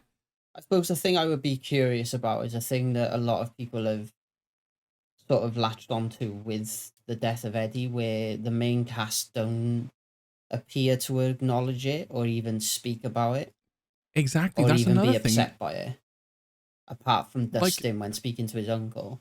So it exactly. could even be that he did live and they all fully well know that he's alive, but they faked his death so he isn't wanted anymore. Exactly. This is what I was thinking. Possibly. It could be that, or Vecna could have took him and sort of not revived him as such, but like took care of him or something. You know what I'm trying to say, but like No, come here. I know I've tried to yeah, murder pretty you for the much. last season, but come here. Like I murdered Chrissy and made you go insane, but like let's make you better. That kind of stuff. You know, he could be alive and well in there. He could, like, He they could could be end up holding being a him. vessel, maybe even sort of Yeah, like Billy. like Billy. Yeah, exactly. And the thing is, like you said, nobody. They're more concerned. Like Max is alive and in front of them in a coma. Yeah, she has broken bones and stuff, but she's alive and kind of well. And I think she's just. We'll and just go with they're the more live for now. concerned about her rather than being concerned about Eddie, Yeah. which at least 3 or 4 of them have been best friends with him because of the Hellfire Club. Yeah. And they've been essentially living in his pocket, doing things with him the entire season. And the only time any emotion or any acknowledgement to what Eddie did was to his uncle. Yeah. It's a bit weird, you know? It is a bit strange, but be curious. Be curious. Definitely. Yeah. Like, I would love for it to come and him come back and like shaved head or something. So like he's got a different sort of, he's still the same guy, but there's too many shaved heads going on between 11 and Hopper. it's like, oh, you're taking my stuff. It's like Endgame, isn't it? When Captain America has a beard and Thor's like, I see you've copied my beard. Yeah. That was such a good impression. Can you tell that I do it that often? That was really good. And, but yeah, that scene, like, it's just funny. And when the Hopper and Elle just goes there and it's like, oh, it's copied your style and whatnot. It's just funny, you know. And he could just shave his head. He could grow out a little beard and stuff. And all he wanted to do was like finish high school. He's like, this is my year. So maybe he actually does. Nah, he wouldn't be able to finish high school. No, but you know what I mean. He's not so much finished and graduated, but he's finished because he's alive. Yeah, pretty much. But you kind of get it. Yeah. All that's going through my head now is the bloody scene when he first comes down. He's like, "This is my friend Tree. Hello, I am Groot. Yeah, this is my friend Tree. I am Steve Rogers. I am Groot. I am Steve Rogers." It's just funny. Like, I love those scenes. Yeah. Yeah, it's been a hell of a ride, put it that way, and I am interested to see where it takes it. Like we spout all these series and all the rest of it, they may tie everything completely together in season 5. Yo, I will just eat my own foot if anything I say is real. Yeah. Anything. Like, I will be super happy of Eddie. Like, the best scene from that for me was him screaming at Robin with an Iron Maiden cassette in his hand, screaming, "This is music." Yeah. Like, I would be screaming too. Yeah. 100%, dude. It was such an amazing moment, to be fair. It was bloody fantastic. I loved it. It's just been a really good series all the way through, and they've tackled some sensitive issues at the same time. Yeah. I think they've done a lot for mental health too. There's been a lot with mental health, like especially with like Max and stuff. But one of the things that come across really well was the whole coming out situation, like how Steve knows Robin likes girls and is completely fine with that talks to her and like treats her the same as you should, Yeah. and even actively encourages it as a friend. Exactly. Yeah. But even down And to then, like the whole thing with Will. Like Will clearly has a thing for Mike, and his brother sees it and pulls him to one side and is like, "You can tell me anything. You're my brother. I love you," sort of thing. And yeah, those are like, especially considering it's set in the, I think it's set in like the 80s, like 80s. where Yeah. like homophobia was It. rampant at that point. Yeah. So to show that portrayal, like, and for it even to be relevant in today's society as well, just really good. I think they've done a lot for that, but like as much as I'd like to talk about that, something came into my head and I thought, you know what, this needs to be addressed. How on earth did Mike not notice Will crying his fucking eyes out? And why he sat next to him in that car? Like, how? Like, I think that's my the guy point just of it, though. yeah, I know, but my guy just gave you an awesome, like, sick as hell painting. Yeah, And I would be there, oh my god, this is absolutely amazing. Like, thank you so much. Like, I'd be thanking him even after I've thanked him like 10 times. And then he just turns his head. Like, you can hear him crying. You can see him, like, jumping up and down, like, from crying and stuff. Yeah. How didn't he realize? How? Like, even the rocking of the vehicle. Yeah. Like, you'd figure that out. I think that was the whole point of it, though. How like he may have noticed, but the whole portrayal of it was that like your emotions and your feelings towards that person, you are like they're completely invisible to that person. Do you know what I mean? Yeah, no, I Like, understand the way they were going with it. It's like the old high school trope of like your high school crush who you like dream about and all the rest of it doesn't even know you exist, sort of thing. Yeah, no, I get it. I was just So it's more of a shit post than anything. But yeah, like, yeah, no, I get you. It is.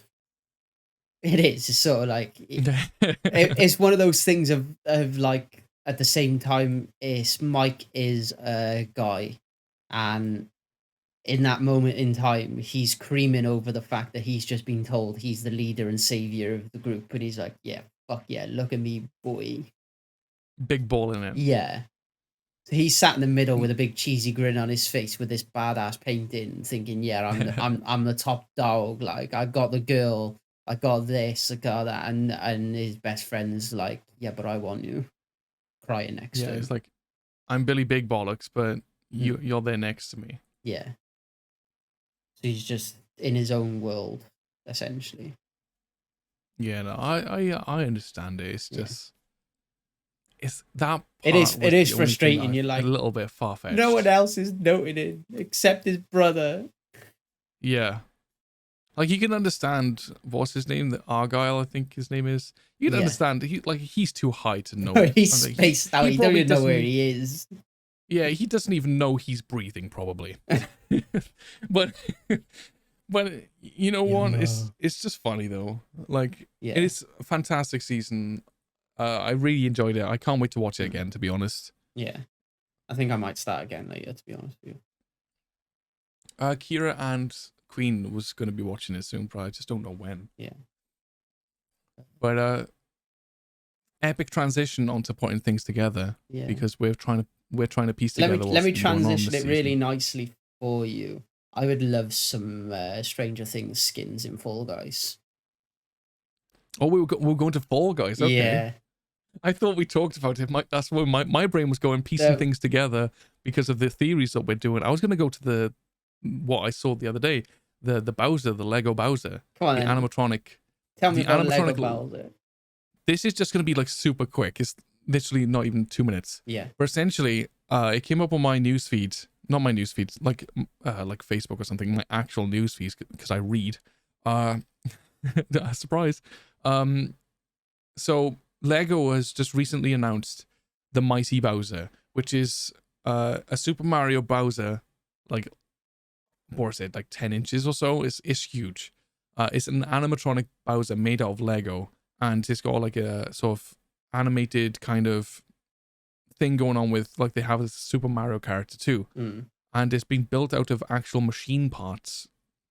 There's only a couple of like custom pieces that you can't really use anywhere else. Yeah. But the majority of this Bowser is made out of like spacecrafts, cars, aeroplanes, that kind of stuff. So you can make it out of other parts.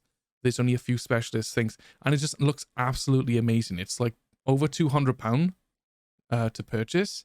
But if I was like a Lego fan, I'm a Super Mario fan. Like that wasn't. I paused there because it's Super Mario Brothers, but I am a very big Mario fan. I love Mario, but I don't have any of the Lego stuff, so I don't think I'd be purchasing it. But as much as I would love to as a centerpiece, it would be absolutely amazing. Get it as an NFT, you'd be fine. Just get it as an NFT. But no, the thing looks absolutely amazing. Like if you have got time, just Google the Lego Super Mario Mighty Bowser and just watch the video. Like, it's awesome. Like, as you pick it up, sort of the legs go floppy, as if like when you pick up a dog or a cat or something and the legs just droop. It does that kind of thing. There's buttons to move his head around, shoot fireballs out of his mouth, that kind of stuff. Yeah. It's awesome, dude. It looks sick. But again, speaking of things, piecing things together. Yeah. How are you doing with Fall Guys? Well, the thing is I need explain the whole debacle about that. I need some new skins for Fall Guys because apparently transferring my PlayStation account to my Fall Guys account on Epic Games is fucking impossible.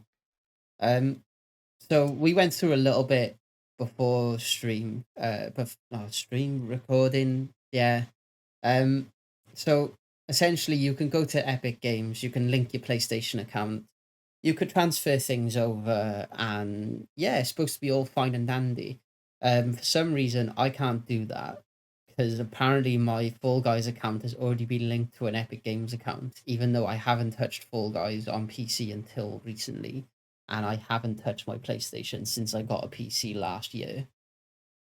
So I have no clue what's going on with it or why I can't do this. So the next solution was to go on to my PlayStation and try and figure out if there was a way to, like, certain things I needed to do on Fall Guys on that end to be able to do it.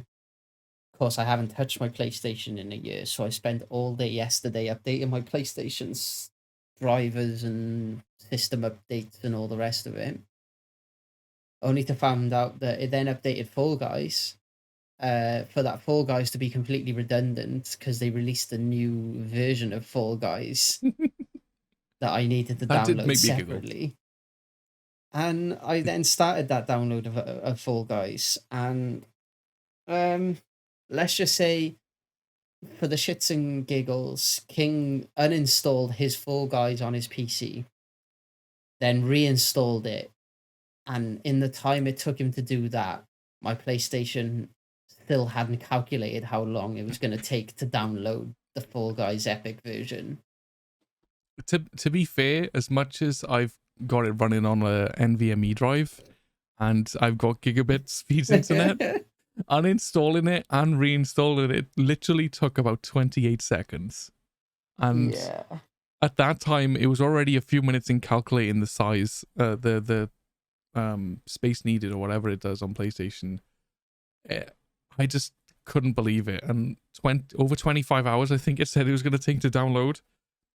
Like, yeah, it started on 23. It went up to 25 hours, and so now my PlayStation is currently on rest mode, waiting for it to download the rest of it.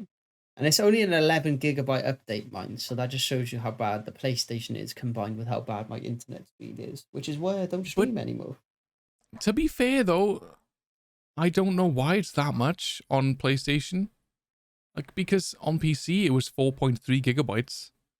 Yeah, but you're forgetting on PC, you've already got the Epic Games launcher installed, so I think this is installing the Epic launcher for PlayStation as well as Fall Guys. Well, that makes much more sense then, but I'm not... Well, like, why would the Epic store take up, like, 6-7 gigabytes? Being that at the height of my powers on Fall Guys, I was actually getting to be a fairly decent Fall Guys player. I'm very happy that it's making the comeback that it is. Ryan, you do realize that it's like a kid's game, right? Listen, I do not care. Pokemon is a kid's name, and it is done competitively. Competitively. Yeah, that's fair enough. So fight me. I will, and I beat you. Remember, I eliminated you multiple times. Told you, when I'm at the peak of my powers, I'm a menace. Like I'm still yet to see your powers. But we done a slime climb as the first game before, and I was that much of a twat. I got to the top of the slime climb first and proceeded to make sure no one else got past, and basically killed everyone and won the crown with one round. Bearing in mind, by the way, our lobby was full. Not full, but our lobby had, I'd say 50-50% of children to adults. And by children, I actually mean children. There was like 14-year-olds and under, and he's bragging about throwing children off the edge, killing them in a game. No. This was years ago before I even met you when Fall Guys first came out. I thought you meant Friday night. No. I wasn't the one on stream bragging about beating an 11-year-old. Neither was I. Yes, you were. And it's clipped. Alongside you forgetting your daughter's birthday. I saw that clip and I didn't forget it. I misclicked. I'm not used to her mouse, okay? It was a misclick. The 5th and the 8th are really close together, okay? Did you delete the clip by any chance? I didn't. I don't delete any of my clips. Good. I've got it downloaded either way, but yeah, it was honestly, that was, my jaw still hurt the next day. That's honestly, how much I was laughing. I couldn't stop laughing. Dude, it was, you know what made it more like enjoyable? The fact that Kira said how much she enjoyed it, and I could hear her laughing and stuff. Yeah. And the same thing with Smurfus. Smurfus told me after the fact that it was really nice for him to hear his kids laughing in the background too, and like having a good time. And that for me is what community gaming and community nights like that is for. Like, that's the biggest thing that I want. My goal as a streamer or content creator was to do precisely that. Make a community, or make a safe space for people to come in, play games and enjoy themselves. And the fact that I could do that, and the fact that it was accomplished so well on Friday night, it was just, I was honestly, my hand and heart, the best stream I've ever had. Regardless of waking up, or, well, I barely slept, like, if I'm honest. I came off stream with such a high. I was hyped and I loved it. My jaw was killing, my chest was killing. I had an incredible headache, which still lasted until today. I've been taking painkillers for the headache for laughing too much. And you got fucked up by Fall Guys. Yeah, like, it was great though. I wouldn't change any of it. If I could do it all again, I wouldn't change a thing, because honestly, it's the most fun I've had ever. Yeah. Like, it was genuinely just such a good stream. Yeah.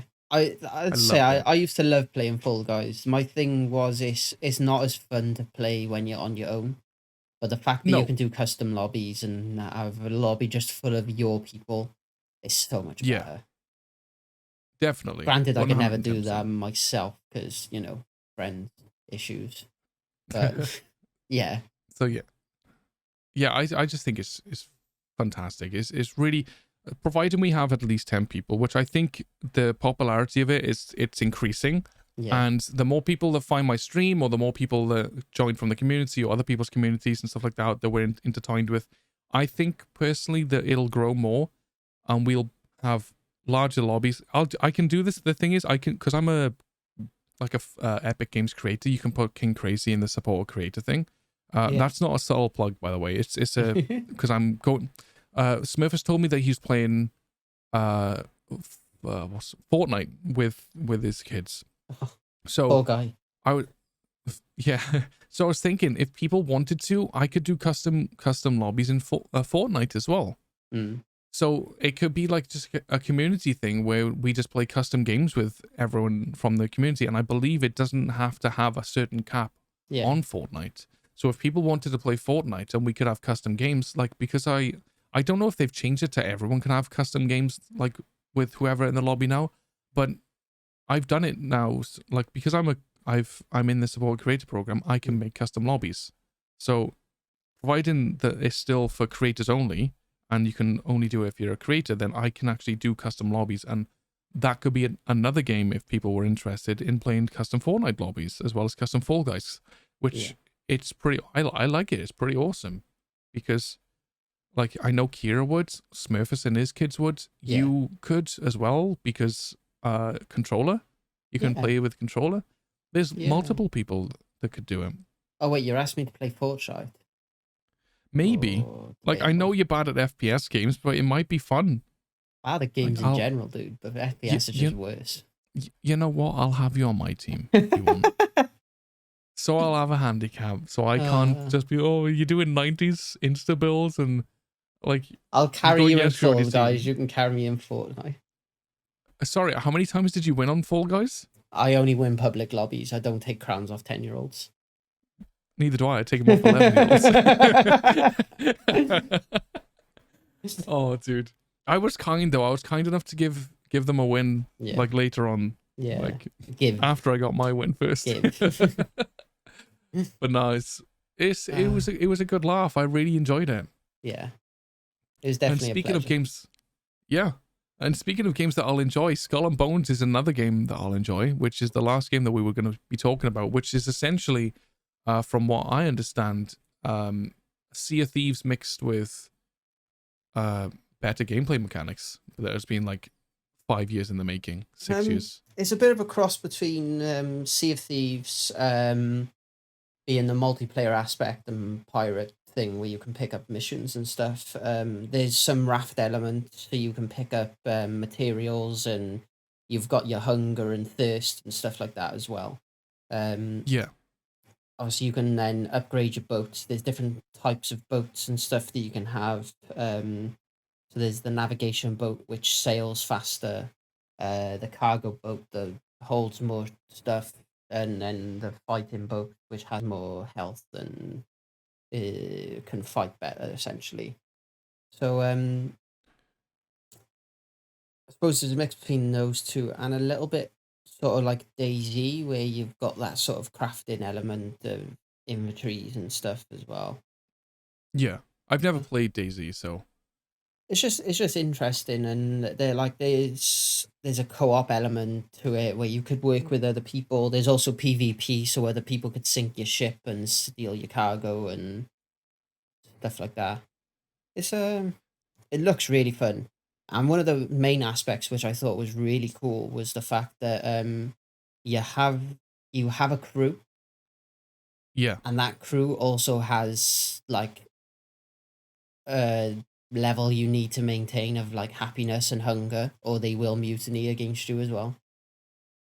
That's pretty cool. Which is pretty cool. So it's not so much like you've got these people that are just on your ship and will do shit for you. You actually have to look after them as well. Yeah. So that seems pretty cool. So cool. There's a public beta at the moment. Not a public beta. There's a sign up to the beta at the moment.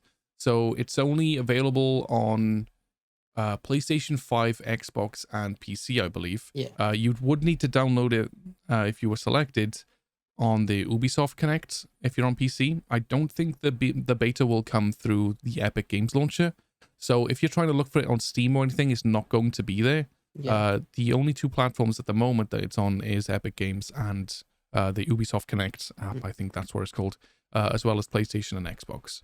But you can link your account, your Ubi account, and you can just sign up for the beta. And then if you get selected, you can play it. But it definitely looks like a game. It's supposed to released in 2017, 2018-ish. But it's still been postponed. It was announced in 2017, and in 2017 and 2018's E3 event, you could actually play the game. So I don't know why it's taken so long to come out, but I can only hope that it's just been vast improvements, maybe. Hopefully. So another thing would be, it's allegedly due to be released November 8th this year. And as well as, I think on the trailer or something that you showed me earlier, Yeah. it said 2023. So it's kind of misleading information. So Yeah. hopefully it will come soon. That's the main thing. Yeah. We can only hope. Which I believe that's not far off your birthday, isn't it? It's not. No, it's 9 days Oh, before my birthday. I'm 21 again. I might be. I got to book time off work, see, so I'm heavily tempted to Oh, take that week off. Are you gonna book off my birthday? Again, yes. It's the 17th of November, just so you know. Yeah, I know. It's a Sunday. I know. Oh, it's a Sunday this year. I don't stream on weekends. You do now. That's okay then. Do I though? You can't not do a birthday stream. Come on.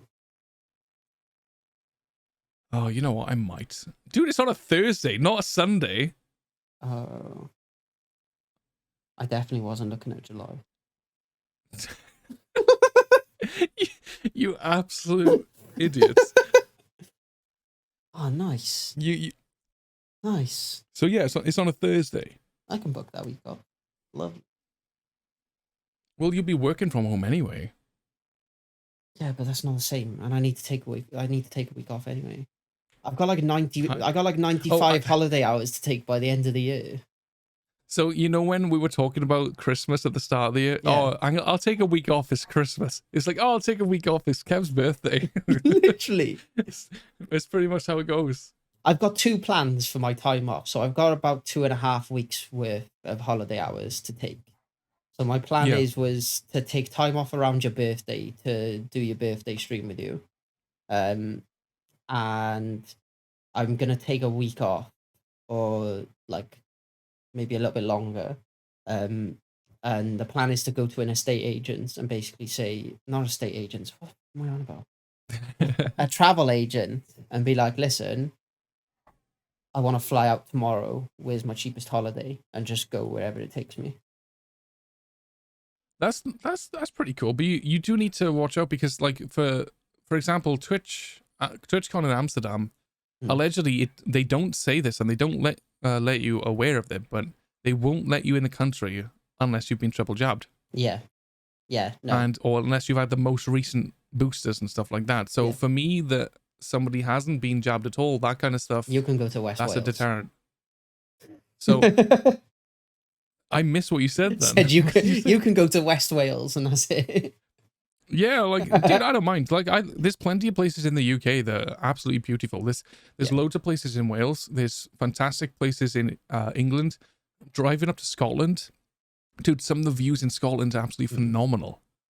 Like, it'd be awesome. Like, there's loads of places to go in the UK that you can enjoy. Like, even Porthcawl, like Saundersfoot, Tenby. Yeah. There's loads of places, even in South Wales, that you can go. Like, even Cardiff Bay. Dude, Cardiff Bay and Barry and stuff like that. Fantastic walks. Like, it's really nice. There's glamping and stuff like that. The problem is you're expecting me to enjoy walks. Like, I'm probably going to go to a beach somewhere on some random island, get as drunk as possible, and do fuck all. Isn't that what you do on a weekly basis anyway? No, I don't get as drunk as possible. I got reminded of your cheeky little setup for your birthday stream. Yeah. And I seen these like 3 bottles of cider. And it just looked, I was like, oh, dude, I feel really sorry for you. Like, you needed at least a keg. But at least you got to spend your birthday playing games with me, though. It wasn't so much that. Like, I had my bottle of shots and I had gin and stuff. I had more bottles. They were just in the fridge. And this, like, we did start, one at like 11 o'clock on a Saturday morning, like, or something stupid like that. Like, come on, give me a break. Oh, dude. I was also going camping later that evening as well. Like, so I was like, it's being a little bit cautious. I don't plan things for my birthday, though. That's the thing. I plan things for your birthday. Yeah, you do. I told you to stream last year. Yeah, it's only because of you that I streamed last year. The year before, though, you guys screwed me over. Yeah. It was the first time I've ever done a drinking stream, and I think I put the rewards and whatnot too easy, and I ended up drinking like a third of a bottle of Jack Daniels. I finished off A warmer. a bottle of scotch, along with like a few bottles of Copperberg. And to be fair, I was very, very good with conducting my stream. Yeah. I was still spinning and juicing killers. I was also spinning around on my chair twerking. Yes. And I did manage to end my stream successfully. And I didn't say or do anything that would have caused me or anyone else any harm. Yeah. So I think it was pretty successful. The only thing is, I have never had a hangover in my life. Until And then. that particular, like even on my wedding, like I drank loads on my wedding, like way more than I did on that stream. Yeah. And I didn't have a hangover. That stream, I had one hangover and I haven't drunk since. Like, I've been like 2 years sober from like whenever that, I think it's 2020, right? So whenever like my birthday 2020, when I did that drink stream, I have not drunk since. Like hand on heart, I have not. I may have like tasted like whenever, because Queen doesn't drink now either. Yeah. Like, because we used to enjoy like a little whiskey at the end of the night, just chilling, watching stuff or talking to each other. We'd have like a neat whiskey on the rocks and just chill with it. Yeah. And she doesn't even do that anymore. She sort of stopped doing that, not that like a few months after. Like she'd have one here or there, but like we've got so much whiskey in the cupboard. We've got loads of gin and stuff like that. It's not that we're alcoholics. We just loved it on occasion, and we'd buy it if it was on offer or something like that, and like try different flavors and stuff like that because it was on offer. And like we've just got it stocked up and we haven't drunk it yet. We've still got like I think either a full or half a bottle of Conor McGregor's whiskey. We've got loads of honey Jack Daniels. We've got loads of regular Jack Daniels. We've got Gentleman Jack. We've got gin. We've got loads of the stuff. Yeah. And we just haven't touched it. Like when Queen like was still drinking like that one a night or whatever, she was like, "Oh, do you want to try it to see if you're okay?" And I swear to God, it went into my nose, and I was like, "Oh no, no, I can't." Oh no! Like, and I love whiskey. I remember the taste of it, and it's just so nice. Yeah. And like I think I'd be able to drink it now, but it's just I never needed it anyway. So what you're saying is now you're a pussy. No, it's just like I enjoyed the little tipple, you know? Yeah. And because I haven't had it for so long, I just think, well, I haven't had it for so long, I don't really need it now, you know? Yeah. I think it's that more than anything. But I enjoyed it. Like it's fine. It's like fun. I'm happy. I got sneak now. Yeah. Exclamation mark sneak. Oh, I've just had a really terrible idea, but it'd be really cool at the same time. Go ahead. It would involve a slush puppy machine. Okay. So, sneak slush puppies. Yeah, people have made them. But party version where you've got vodka and rum in them. That's a dangerous combination. Rum, yes, because I do like the Kraken. The Kraken is a very nice rum. Oh, yeah. As far as vodka go, I've never been a vodka drinker. Like, I've never liked it. Like, and as stupid as this sounds, even when I was a kid, I hated it. And the reason why I know this is because my eldest brother had a bottle of vodka in his bottom drawer. And I didn't know what it was. Like, I just didn't know what it was. And I was like, oh, that's a bit strong, that smell, or whatever it was. It burnt my nose a little bit. So I just decided to pour it in the cap and take a fucking shot of it. And I was like, oh, that burns a little. That's kind of cool. But I just never enjoyed the flavor or anything of it. It just tasted like burn. Yeah. It just tasted like something warm and... Like, you know how whiskey warms your entire mouth and you can feel as it goes down, it warms you? Yeah. It was a way less satisfying warmth than that. Yeah. It just did nothing for me. Whereas like whiskey and stuff does everything for me. Yeah. That's like, I look at a whiskey bottle and I'm like, mommy. Mommy. Look at a vodka bottle, it's like, ugh, get out of my face. Yeah. Beta mommy. I've gone through phases in my life. Like I used to drink Jägermeister so much and had such a bad night on it one night that now even the thought of it makes me want to vomit. Yeah, dude, I'd never tasted Jägermeister until maybe about 6 years ago now. It was the first time I tried it, and I was in Caerphilly with some workmates, and because I've never been one for going out, I've never wanted to go out, but they were nagging me so much, I just thought, you know what, I'll do it once or twice, and then I'll go. But got the shots in, was drinking everything under the sun. It was amazing. It was about the time that the Jack Daniel's cider got released. Oh yeah. And nobody had it. Nobody had the Jack Daniel's cider. Like, I couldn't buy it in the shops anyway. And we were in the courthouse in Caerphilly, and yeah, that says it all. yeah. We started off in Spoons, actually. We started off in Spoons, and then we had some shots and stuff there, and we was drinking there. We had a few beers, a few bottles, whatever, and we went to the courthouse, and that's when the Jaegers came out. And I was like, I've never tried Jaeger. Is this gonna be nice? It better be. So I tried it, necked it back. Oh my god, it was fantastic. I loved it. And then we were having Kraken shots. We were having the rums. Bloody loved the Kraken. Never tasted before.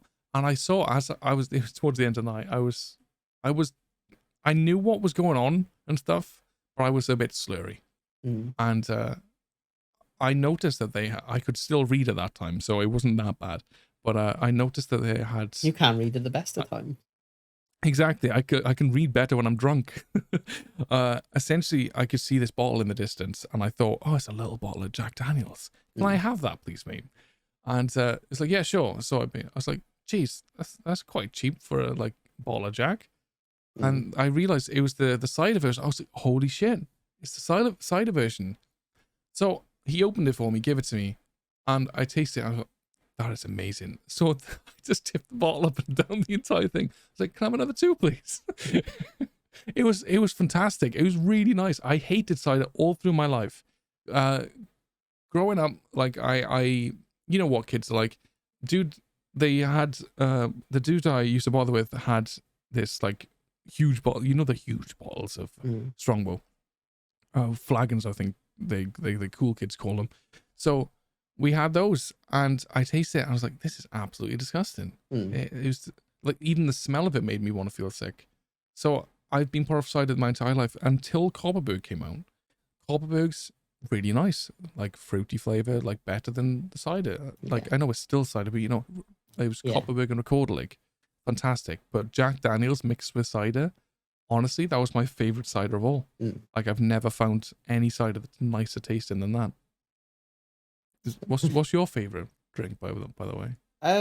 As I say, I go through phases. I quite often will revert to having a Kopparberg as something that I can drink casually. Yeah. As for, it doesn't taste like a drink, does it? Yeah. As for as I say, I got put off Jägermeister. So me and my friends used to go to a club in Cardiff town, and we would buy things called Young Bombs. So they were essentially the people that come around, they got three Jaeger bombs for £5 or something stupid like that, and you buy a load of them and all the rest of it. Young bombs were essentially cheap Jaeger bombs, so they had cheap Jägermeister in and the 35p energy drinks. It was like the Wish version of Jaeger bombs. So they were £1.25 each. And we used to start the night off by drinking 10 to 15 of them. Jesus, and fair enough. I think one night we just drank them so much, I went to the toilet the next day, and it smelled of Jägermeister. That's a sign of a good night, though. Yeah, but it completely put me off Jaeger for a while. I used to love rum. I had a bottle of Tiki Fire rum, vanilla flavored. All right. Absolutely incredible. I've had a couple of bottles of Captain Morgan's rum over the years. But we had a night where we were at B@1, and I went for the most stupid sounding rum drink that I could possibly buy at the time, and had a bad night on them eventually, and that put me off rum for a while. Oh, jeez. So I'm just looking at the menu, and they've actually taken it off the menu for the name. Probably because of you. So the actual drink is still there. So it was Havana Club rum with maraschino liqueur, something like that. Okay. Pomegranate and passion fruit with pineapple and Sounds lime. minus the pineapple. The pineapple, I think, would give it too much sweetness, but that sounds nice. It was really nice, but I drank far too many of them, and that was the mistake. It's now called a Cuban zombie. Is it the same ingredients? Yeah, same ingredients. I think it's the same ingredients. It reminds me of the same drink, but it used to be called a Cuban pussy. Oh, So of course okay, I that's spent fair all enough. night drinking Cuban pussy.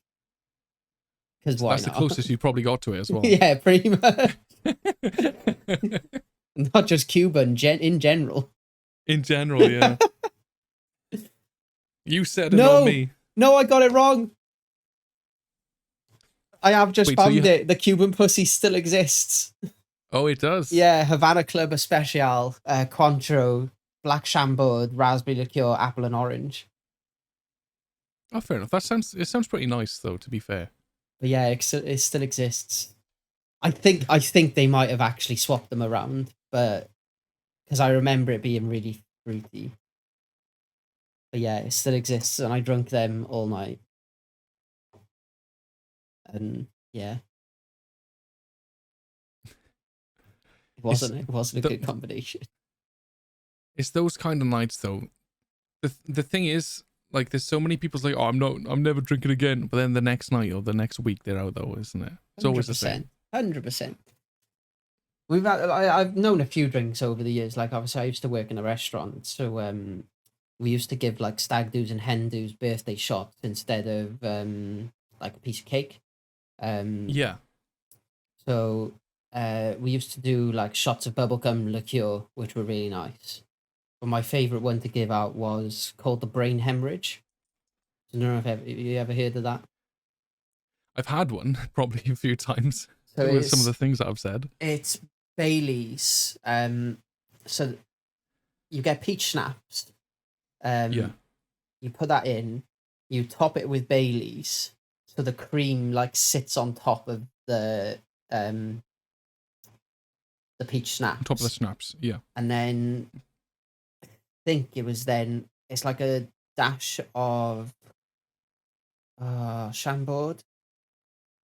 I think it's a dash of Chambord on top, which is like a really like red color. When you put the Chambord on top, it pushes the cream into the Schnapps. The schnapps, and basically just makes it look like a fucking bloody vomit shot. It sounds pretty cool though, to be fair. It is. It looks amazing. I think Queen would like that because she loves Baileys. That was the thing. It looked disgusting, but at the same time, it was actually really nice. Yeah.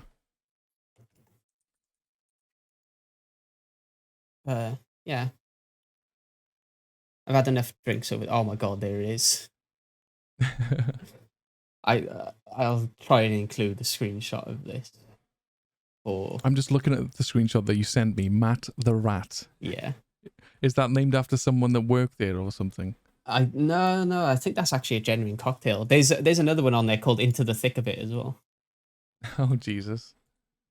But there's the shot. I sent you the wrong picture. Yeah, I was gonna say you sent me the wrong one. We'll cut this bit out. No, we don't need to cut anything out. How foul does that look? You know what? That looks... It looks awesome, dude. It looks cool, but it's awful. It looks like it's all curdling and stuff, but it does look pretty cool. It literally does. That's the point. It's the Chambord or whatever it is, like the red bit that goes into it. You stick it on top, and it like drags everything through and sinks to the bottom. Yeah, that looks awesome. Yeah, we've known a few shots in my time. Like there's mini Guinnesses and stuff like that are pretty cool as well. Yeah. I really like the look of that. That's looks. I'd taste it. I'd take that back. I'd Well, take it. if me and you ever make it to a TGI's for some food, I'll buy you a brain hemorrhage, Thank you. even if they do like cost like £9 fucking pounds. Oh shit, they do. Yeah, drinks in TGI's are expensive. But yeah, I think we've covered everything for the day. I believe. I think so. Yeah, we went off Yeah. on a few tangents and rants and stuff, but I think that's what makes it. I don't even know if we can consider him going off on a tangent anymore. It's just what we do. Yes, that's our thing. Like, you know. Yeah. Like I really wasn't expecting to talk about Christmas at all. Yeah, you know what? Me either. I had no clue that it would even go into Christmas or anything like that. It's madness. Other than that, it's been a pleasure to do this once again with you. I believe Of course. Hopefully looking to be getting a guest on again soon. And until next Just put time, the feelers out there. Until next time, gamers. Wait a minute, you haven't done something. It's your turn to pick Streamer of the Week this week. Oh, now you're putting pressure on me. Yeah, now I'm putting the pressure all over you. See, how would you feel though if I just had a Streamer of the Week ready to go and just pulled this straight on my ass right now? Well, the thing is, I can hear you clicking around and stuff, so this is a good thing. They're probably just looking on whoever you're. No, you hear absolutely nothing. You were stalling so bad. No, I had a list. So one of the streamers that I don't get to spend as much time watching her streams as I used to, just because of my change of job and stuff. But she's really wholesome. I've always gotten along with her. And is a friend of yours as well, Hidden Nugget. So yes, there you go. Streamer of the Week is Hidden Nugget. Yes, she somehow juggles working 40+ hours a week in a cafe, I believe, which she's incredible. She really is very stressful. But she's one of the most calming voices I have ever listened to in my life. And yeah, she's just so softly spoken and a pleasure. She's incredibly sweet as well, isn't she? Yeah, she's just a pleasure to chill and chat with. So she is, yeah. Like even if you're not interested in the games that she plays, yeah, then like you can just have it on in the background, and her voice is just soothing. Yeah, it's just really easy to listen to. She's not like hyped, screaming, shouting, that kind of stuff. Yeah, she's just so calming. It's just really, really enjoyable to listen to and to watch. And she's not even live right now, so you know I didn't pull that out of my ass. No, I know. I was looking. I was looking to see if she was live. But yeah, she does post her schedule on Twitter. Yeah, his schedule changes a lot, Discord. So we can't really give you a schedule to stick to, but we will put details in descriptions and whatnot and all those lovely things. And while you're reading those descriptions, it'd be really nice of you just to leave us like 10-star reviews. 10-star reviews only, please. You know what? I was gonna do this part. So yeah, if you're on YouTube and all that kind of stuff, please just give us a like, subscribe, share it on Twitter, share it whatever. It does really help us out to get the podcast out there. And yeah, for the YouTube algorithm as well, just us saying it, it registers in the algorithm, and it does help us just by saying, please give a like, please subscribe. So yeah, thank you guys for listening. As always, we do love you, we do appreciate you, and yeah, we'll see you next week for episode 7. Yeah, there's no jokes that we can make with episode 7, is there? No. We might be able to do it with episode 9. Maybe. Yeah, we'll think about it. We'll think about it. But yeah, gamers, until next time, keep listening. Bye bye.